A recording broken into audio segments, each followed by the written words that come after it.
السلام علیکم، welcome to my channel Urdu voice centre. کہانی شروع ہونے سے پہلے اگر آپ میرے چینل پر نئے ہیں تو اردو وائس سینٹر کو سبسکرائب کر کے بیل نوٹیفیکیشن کو آن کر دیں تاکہ آپ کو ملتی رہیں تمام چینل اپڈیٹس۔ کہانی پسند آنے پر ویڈیو کو لائک شیئر ضرور کیجیے گا۔ آج کی میری یہ ویڈیو ہمارے معاشرے میں بیتی جانے والی سچی کہانی ہے۔ میرے ابو کے کزن ریاض پولیس میں انسپکٹر تھے۔ اس نئی جگہ آئے ان کو 3 دن ہوئے تھے کہ ایک کیس آ گیا۔ کسی عورت کے قتل کا معاملہ تھا۔ ایک بہو نے اپنی ساس کو قتل کر دیا تھا۔ انکل ریاض نے معلومات کی تو لوگوں نے یہ کہانی سنائی۔ شازیہ 7 برس کی تھی جب ان کے ماں باپ انتقال کر گئے۔ تب اس کی پھوپھو اس کو اپنے گھر لے گئی۔ وہ اس سے بہت پیار کرتی تھی۔ شازیہ تھی بھی بہت پیاری لڑکی، سفید رنگت، نیلی آنکھیں، صورت میں بھی بہت کشش تھی۔ جب وہ تھوڑی بڑی ہوئی تو پھوپھو کے بیٹے کو پسند آ گئی اور یوں اس کی منگنی محمود سے ہو گئی۔ وہ بہت خوش تھی اور اسی خوشی میں مزید دلکش نظر آنے لگی تھی۔ جب اس کی عمر 17 سال ہو گئی تو پھوپھو نے اس کی شادی کر دی۔ اس شادی سے بہت سے لوگوں کے دل ٹوٹے کیونکہ خاندان کے تقریباً تمام لڑکے اس کو اپنے خوابوں کی رانی بنا چکے تھے، مگر اس کی شادی ہونے سے ان سب کی امیدیں ختم ہو گئیں۔ البتہ وہ خود شادی کے بعد بہت خوش تھی۔ ظاہر ہے اتنا چاہنے والا شوہر ملا تھا۔ اب بھی وہ آزادی سے ادھر ادھر جاتی تھی کیونکہ جب اس کے والدین فوت ہوئے تھے تب سے وہ قریبی عزیزوں کی آنکھوں کا تارا تھی۔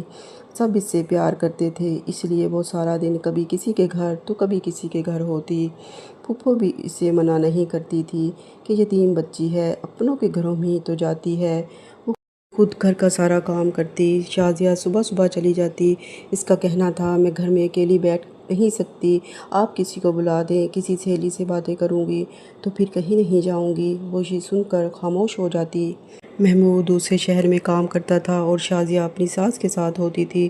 جب اس کی شادی ہو گئی اور کافی دن گزرنے کے باوجود بھی وہ نہ بدلی تو لوگوں نے باتیں بنانا شروع کر دیں۔ ہر روز عورتیں اس کی ساس کے پاس آتیں اور کہتیں کہ بہن، بہو کو اتنا کھلا مت چھوڑو، کل ہم نے اس کو فرقان کے ساتھ باتیں کرتے دیکھا تھا، اس کو قابو میں رکھو۔ اس کی ساس ایسی باتیں سن سن کر تھک چکی تھی مگر پھر بھی بہو کی طرفداری کرتی تھی۔ ایک دن ساتھ والے گھر سے ایک عورت آئی اور انہیں بتایا کہ شازیہ روزانہ گھنٹوں چھت پر بیٹھ کر فرقان سے باتیں کرتی ہے۔ چونکہ ہماری چھت ان کی چھت سے ملی ہوئی ہے اس لیے میں روزانہ دیکھتی ہوں، تم اس کو منع کرو۔ اس کی ساس یہ سن کر پھٹ پڑی اور بولی، تمہیں اس سے کیا تکلیف ہے؟ فرقان اس کا کزن ہے اور میری بہو ایسی نہیں ہے۔ مجھے پورا بھروسہ ہے اگر وہ اپنے کزن سے بات کر لیتی ہے تو کیا ہوا؟ وہ عورت چلی گئی۔ اب سب لوگ چپ ہو گئے کیونکہ اس کی ساس نے لوگوں کا منہ بند کر دیا تھا۔ ان کو بہو پر اندھا اعتماد تھا مگر بہو اس کے اعتماد کو تار تار کرنے پر تلی تھی۔ ایک دن محمود جب کام سے واپس لوٹا تو عجیب منظر تھا۔ اس کے گھر سے رونے کی آوازیں آ رہی تھیں اور دروازے کے سامنے بہت سے مرد بیٹھے تھے۔ ایسا لگ رہا تھا جیسے کوئی مر گیا ہو۔ وہ پریشان کھڑا دیکھ رہا تھا کیونکہ آج وہ 3 ہفتے بعد گھر لوٹا تھا۔ گھر سے اس کا ماموں نکلا اور محمود کو گلے سے لگا کر کہا، تمہاری ماں فوت ہو گئی ہے۔ محمود حیران تھا کہ اچانک یہ سب کیسے ہوا۔ تب ماموں نے بتایا، کل شام جب شازیہ نے ہمیں بلایا تو تمہاری ماں مر چکی تھی۔ محمود اندر گیا۔ سب اس سے مل رہے تھے مگر اس کا ذہن ماں کی موت کو قبول نہیں کر رہا تھا۔ یہ رو رو کر اسے بتا رہی تھی۔ وہ بت بنا کھڑا تھا۔ تھوڑی دیر بعد جب میت کو غسل دینے کے لیے گھسال عورت کو لائے تو اس نے میت دیکھ کر کہا، میں یہ کام نہیں کر سکتی، آپ کسی اور کو بلا لیں۔ پھوپھو کی بیٹی نے پوچھا، کیوں، کیا ہوا؟ تب اس نے میت کے بدن سے کپڑا کھینچ لیا اور کہا، مجھے لگتا ہے یہ قتل کی واردات ہے۔ اگر میں نے غسل دیا تو پولیس مجھ سے پوچھ گچھ کرے گی۔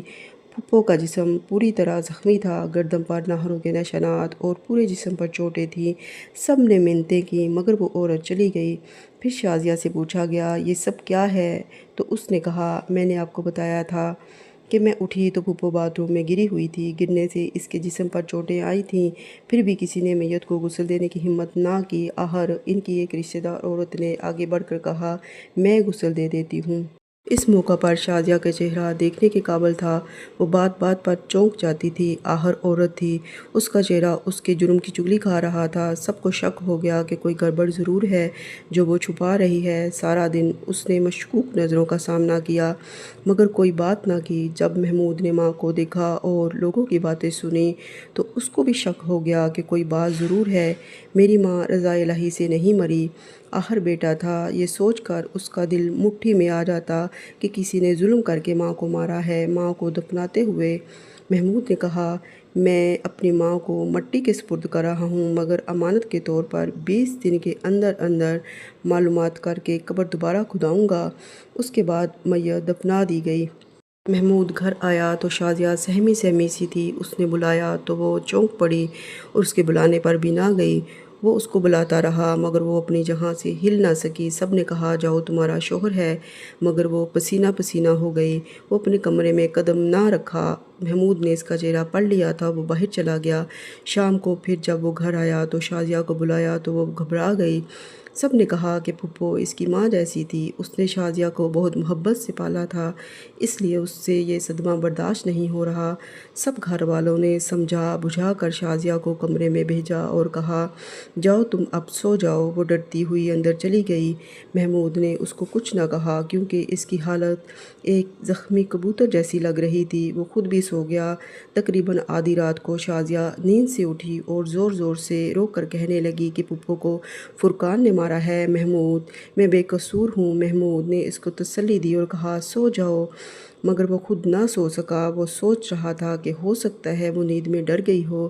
جب شام ہوئی تو اس نے شازیہ کو بلایا تو وہ گھبرا گئی اور بولی، میں نہیں آتی، مگر اس دفعہ محمود اس کو بازو سے گھسیٹ کر کمرے میں لے گیا اور اندر سے دروازہ بند کر دیا۔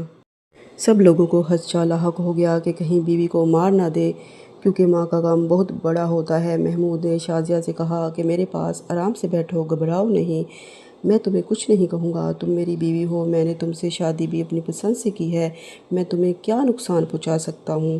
تم میری جان ہو اور بھلا کوئی اپنی جان کو بھی ختم کرتا ہے؟ تم مجھ سے ڈر کیوں رہی ہو؟ ماں میری فوت ہوئی ہے، مانا وہ تمہاری پھوپھی تھی، مگر ایسا بھی کیا غم کہ تمہیں اپنا بھی ہوش نہیں رہا اور مجھ سے بھی ڈرنے لگی ہو؟ ایسی باتوں سے شازیہ تھوڑی سی سنبھل گئی۔ اس کا خیال تھا کہ محمود کو اس پر شک ہو گیا ہے۔ بولی، وہ میری پھوپھی تھی، میں ان کو کیسے مار سکتی تھی؟ اچھا یہ بتاؤ، کل رات تم کیا کہہ رہی تھی؟ محمود نے اچانک پوچھا تو وہ گھبرا گئی۔ تم کل کہہ رہی تھی کہ پھپھو کو فرقان نے مارا ہے اور تم بے قصور ہو۔ اب شازیہ کا چہرہ فک ہو گیا۔ محمود نے اس کو بالوں سے پکڑ لیا اور کہا، سچ سچ بتاؤ، فرقان نے میری ماں کو کیوں مارا؟ بولو، جواب دو۔ وہ غصے سے کانپ رہا تھا۔ شازیہ نے ڈر کے مارے اسے سب بتا دیا کہ فرقان ہمارے گھر آیا تھا، اس نے پھپھو سے پیسے مانگے تھے، انہوں نے نہیں دیے تو اس نے پھپھو کو مار دیا اور مجھے کہا، اگر تم نے کسی کو بتایا تو میں تمہیں بھی جان سے مار دوں گا، اس لیے میں چپ رہی۔ شازیہ رو رہی تھی مگر لوگ کچھ اور کہتے تھے۔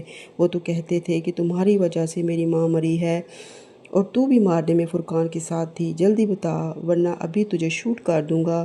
محمود نے دھمکی دی اور بیوی پر آنکھیں نکال لی۔ وہ بہت غصے میں تھا۔ تبھی شازیہ نے سچ سچ بتا دیا کہ فرقان اور میں روزانہ چھپ کر ملتے تھے، وہ مجھے پسند کرتا تھا مگر میری منگنی آپ سے ہو گئی، اس لیے میں نے کچھ نہ کہا، مجھے وہ شروع سے اچھا لگتا تھا۔ پھپھو نے مجھے پالا پوسا بڑا کیا تو ان کو انکار نہ کر سکی اور آپ سے شادی کر لی۔ میں آپ کو بھی پسند کرتی تھی، لیکن جب آپ گھر پر نہیں ہوتے تھے تو میں فرقان سے ملا کرتی تھی۔ لوگوں نے پھپھو کو کہا مگر انہوں نے لوگوں کی باتوں کا یقین نہ کیا۔ اس طرح میرے حوصلے بلند ہو گئے۔ پھر آپ بھی کئی کئی ہفتوں تک باہر رہتے تھے، میں بھی ہر انسان ہوں، کب تک تنہائی جھیلتی؟ اس رات بھی وہ مجھ سے ملنے آیا تھا۔ پھپھو سو رہی تھی، اس لیے میں نے فرقان کو بلایا۔ وہ بھی بیٹھا ہی تھا کہ پھپھو کمرے میں آ گئیں۔ وہ مجھے دودھ کا گلاس دینے آئی تھیں۔ میں ان کو دیکھ کر گھبرا گئی۔ فرقان نے سلام کیا تو انہوں نے گالیاں دینا شروع کر دیں اور مجھے بھی ڈانٹا کہ شوہر کے پیچھے یہ گلگلاتی ہو۔ میں نے اسے صرف باتیں کرنے کو بلایا تھا مگر وہ نہ مانی اور کہا، محمود کو آنے دو، میں اسے سب بتا دوں گی۔ تب فرقان نے ان کا خاتمہ کر دیا۔ اس کا کہنا تھا کہ اگر یہ زندہ بچیں تو تمہارے خاوند کو بتا دیں گی وہ تم کو زندہ نہیں چھوڑے گا، اور اگر چھوڑ بھی دیا مگر اس سبب سے طلاق دے دی تو تم بدنام ہو جاؤ گی۔ سو میں نے اس کی باتوں پر عمل کیا۔ اس نے چھری سے اس کے جسم پر چرکے لگائے اور میں نے پھپھو کو پکڑے رکھا۔ ان کا کافی خون نکل آیا تھا اور وہ بے ہوش ہو گئی تھی۔ تب اس نے ان کے منہ پر تکیہ رکھ دیا تاکہ سانسیں جلد ختم ہوں۔ جب یقین ہو گیا کہ وہ مر چکی ہیں تو وہ ان کو گھسیٹ کر باتھ روم میں لے گیا اور مجھے کہا کہ میں جا رہا ہوں، تم سب کو اکٹھا کر کے کہو کہ پھپھو باتھ روم میں گری ہوئی ہیں۔ سو میں نے لوگوں کو بلا لیا اور کہا کہ اٹھتے ہوئے ان کے سر پر ٹوٹی لگی تھی اور یہ گر کر زخمی ہو گئیں۔ ساری حقیقت سن کر محمود کی آنکھیں سرخ ہو گئیں۔ اس نے کہا کہ تم نے میری ماں کو مار دیا، میں تمہیں زندہ نہیں چھوڑوں گا، مگر پہلے میں فرقان سے مل لوں۔ وہ اسی وقت اٹھا، بازار سے تیز دھار چھری خریدی اور سیدھا فرقان کے گھر گیا۔ اگلے دن اس کی ماں کا صوم تھا۔ اس نے فرقان سے کہا، یار ذرا بازار تک میرے ساتھ چلو، کچھ سامان لینا ہے۔ وہ اس کے ساتھ چلا گیا۔ وہ جب قبرستان کے قریب سے گزرے تو کافی اندھیرا تھا۔ اسی وقت محمود نے اس پر چھری سے وار کر دیا، مگر لوگ بیچ بچاؤ کے لیے آ گئے کیونکہ شازیہ نے سب کو بتا دیا تھا کہ محمود فرقان کو مارنے جا رہا ہے۔ لوگ جمع ہو گئے، انہوں نے محمود کو قابو کیا اور فرقان کو ہسپتال لے گئے۔ جبکہ محمود کو پولیس پکڑ کر لے گئی۔ یوں پورا گھر تباہ ہو گیا، ماں بھی گئی اور بیٹا جیل پہنچ گیا، مگر محمود نے شازیہ والی بات کسی کو نہ بتائی۔ ادھر اس کے بھائی نے قبر کی کھدائی کا حکم دیا کیونکہ محمود نے اپنے بھائی کو پیغام بھیجا کہ تم کسی نہ کسی طرح میت کا پوسٹ مارٹم کراؤ۔ جب قبر پر گئے تو وہاں پولیس موجود تھی۔ ان لوگوں نے قبر کھودنے سے منع کر دیا۔ لوگوں نے احتجاج کیا، 4-5 دن بحث چلتی رہی مگر کوئی حل نہ نکلا۔ آخرکار رشتہ داروں نے جلوس نکالا، تب کہیں جا کر پولیس راضی ہوئی، قبر کی کھدائی کی گئی۔ اس لاش کا پوسٹ مارٹم ہوا تو پتہ چلا کہ مرحومہ کو کافی اذیت دے کر مارا گیا ہے۔ بعد میں پولیس مقتولہ کے گھر گئی کیونکہ سب لوگوں کو شازیہ پر شک تھا۔ پہلے پہل تو اس نے نہیں مانی، کبھی کہتی کہ میں سو رہی تھی، دھڑام کی آواز سن کر باہر آئی تو پھپھو غسل خانے میں گری ہوئی تھی، کبھی کہتی کہ فرقان نے مارا ہے۔ پولیس تو راز اگلوا ہی لیتی ہے۔ آخرکار وہ پولیس کے شکنجے میں آ گئی۔ فرقان چونکہ بچ گیا تھا اس لیے محمود کو کم سزا ہوئی، اگر وہ مر جاتا تو شاید محمود کو بھی سزائے موت ہو جاتی۔ محمود نے جیل سے بیوی کو پیغام بھیجا تھا کہ میں جب بھی باہر آیا پہلے تمہارا کام تمام کروں گا۔ اسی ڈر سے شازیہ نے پولیس کے سامنے اقرار جرم کر لیا۔ اگر وہ نہ مانتی تو محمود ضرور اس کو قتل کر دیتا۔ وہ جیل میں رہ کر بھی زندہ رہنا چاہتی تھی۔ وہ جیل میں بھی تھی مگر وہاں بھی اس کو سکون نہیں۔ ظاہر ہے بے گناہ کا قتل کہاں آسانی سے معاف ہوتا ہے۔ اس کے رشتہ دار ہر طرح سے اس کا خیال رکھ رہے تھے۔ انکل ریاض بتا رہے تھے کہ اس کے کپڑے اور ضرورت کی ہر چیز اسے پہنچ جاتی ہے، مگر شام ہوتے ہی اسے کچھ ہو جاتا ہے۔ وہ رات کو چیخیں مار کر اٹھ بیٹھتی ہے۔ اس کا نفسیاتی علاج ہو رہا ہے۔ اگر وہ باہر جائے بھی تو 3-4 قیدی عورتیں اس کے ساتھ ہوتی ہیں، اور وہ اکیلی ہو تو بقول شازیہ اس کے پھپھو کفن میں لپٹی اس کے سامنے آ جاتی ہے اور کہتی ہے کہ تم نے مجھے بے گناہ قتل کیا، تمہیں بھی سکون نہیں ملے گا۔ شازیہ کی زندگی کا سکون ختم ہو گیا۔ اس نے کئی بار خودکشی کی کوشش بھی کی مگر قیدی عورتوں نے بچا لیا۔ سزا بھگتنے کے بعد اسے رہائی مل گئی، مگر اب بھی اس کو چین نہیں ہے۔ ہو بھی کیسے؟ اپنی ماں جیسی پھپھو جو اس کی محسن تھی، جس نے اس کو پالا تھا، اس کے احسانوں کا بدلہ اس نے اس بے رحمی سے قتل کر کے دیا تو اس کو سکون کہاں سے ملے؟ ایسے کاموں کا انجام ایسے ہی ہوتا ہے۔ صبر والی عورتیں خاوند کی لمبی جدائی برداشت کرتی ہیں مگر بے وفائی کبھی نہیں کرتی، لیکن کچھ ایسی بھی ہوتی ہیں جن کو اپنے نفس پر قابو نہیں ہوتا۔ ایسی عورتوں کی آخرت اور عاقبت دونوں ہی خراب ہوتی ہیں۔ غلط راہوں کے مسافروں کی منزل سکون کے گہواروں کو نہیں جاتی بلکہ ہمیشہ کھوئی ہی ہوتی ہے۔ اگر آپ کو یہ کہانی پسند آئی ہے تو ویڈیو کو لائک کرنا اور اردو وائس سینٹر کو سبسکرائب کرنا نہ بھولیں۔